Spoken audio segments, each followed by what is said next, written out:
Ini saya kembali dengan misi yang sama, dengan dedikasi yang tidak berubah, dan dengan semangat yang lebih menggelora.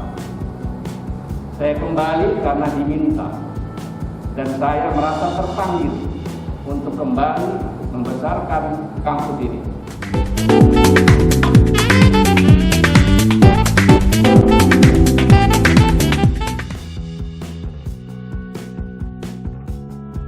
Profesor Dr. Haji Murmahadi Suryajanegara resmi dilantik sebagai Rektor Institut Bisnis dan Informatika Kesatuan pada Sabtu, 9 Januari 2020 di Bogor, Jawa Barat.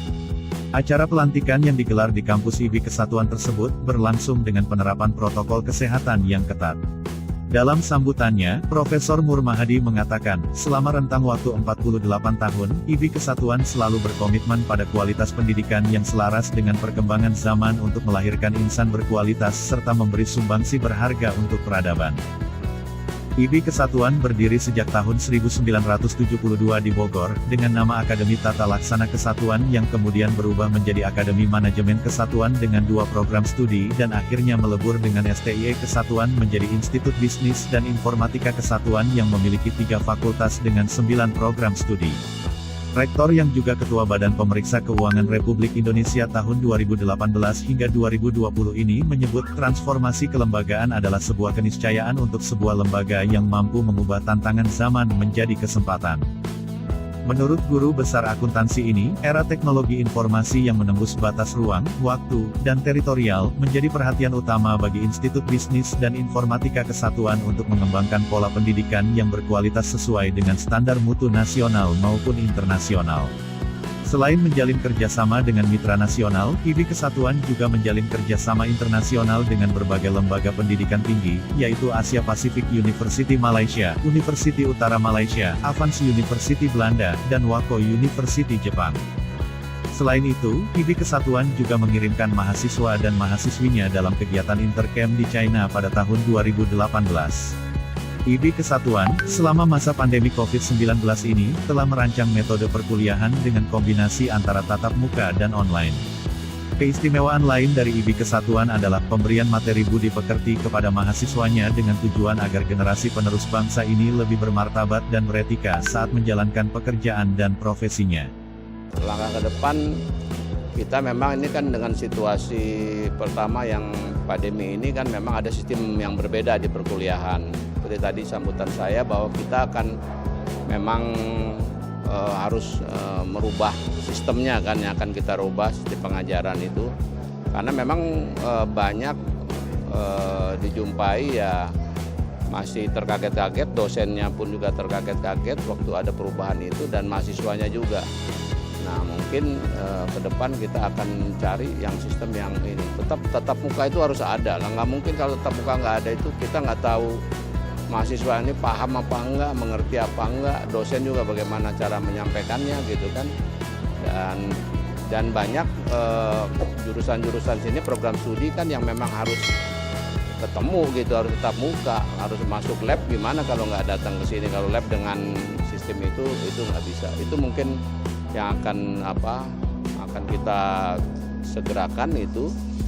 Yang kedua memang ini institut ini baru, nanti kan harus tadi seperti apa sambutan Pak Bungaran bahwa kita akan diakreditasi walaupun dengan online, tapi kita harus menyiapkan akreditasinya juga buat IB. Kalau yang program studi yang lama ya mas, akreditasinya sudah ada yang A dan B, yang lain sih nggak ada. Yang baru kan itu karena baru, itu yang harus kita persiapkan. Yang ketiga, mendorong dosen-dosen untuk melakukan penelitian, itu juga harus kita segerakan gitu ya. Memang itu persyaratan untuk mereka untuk jadi guru besar, lektor kepala, itu penelitian-penelitian harus dilakukan. Kalau enggak ya dia nggak bisa naik jabatan. Itu mungkin yang ke depan. Nanti yang tadi satu lagi barangkali yang kerjasama dengan kampus lain, baik yang di dalam maupun di luar, dengan sistem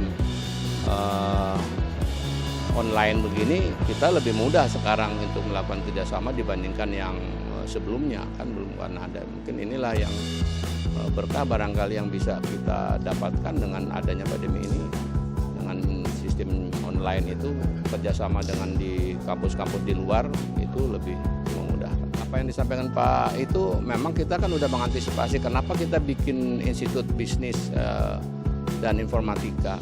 Tapi buka jurusan yang baru itu pariwisata kita buka, informatika juga memang baru kita buka. Tadinya cuman backgroundnya kan kita akuntansi dan manajemen gitu kan. Nah kita buka dengan ada kewirausahaan juga kita buka. Itu sebetulnya merespon apa yang disampaikan oleh Pak Wali. Memang udah lama lah kita memang rencana. Memang potensi Bogor itu kalau dari sumber alamnya kan nggak ada. Memang pariwisata gitu ya yang lebih ini. Itulah makanya kenapa kita buat program studi pariwisata, dan sekarang di era digital kita juga makanya kita buka program itu ya, informatika dan sistem dan teknik informatikanya. Jadi kita kan coba membangun ke mahasiswa itu tadi yang 10 menit itu bagaimana budi pekerti lah gitu ya kan. Sekarang banyak keluhan itu kan anak-anak ya tamatan SMA mau SMP belajar budi pekerti kan nggak ada gitu. Nah kita coba nggak bisa cuma hanya satu mata kuliah budi pekerti saja, tetapi kita tempel di setiap mata kuliah dosen itu harus menyampaikan masalah intinya mengenai budi pekerti, tapi kan dikaitkan dengan bidang ilmunya yang disampaikan gitu. Jadi belajar beretika lah gitu, etika bisnis seperti apa gitu. Kalau dia ngajar bisnis, ngajar akuntansi juga, di akuntansi juga orang harus beretika gitu ya, nggak boleh harus ikut sesuai dengan aturan, harus ikut dengan standar, itu harus ditanamkan gitu. Jadi menanamkan bangsa seperti integritas, kejujuran itu kita masukkan di situ gitu untuk memberikan terus diberikan terus menerus sampai dengan 4 tahun gitu, 4 semester sampai 8 semester. Saya alumni dari sini ya itu terbangun integritasnya, terbangun budi pekertinya. Kan kadang-kadang anak-anak sekarang menghargai orang yang lebih tua aja masih ini kan. Kita coba bangun itu ya dengan itu.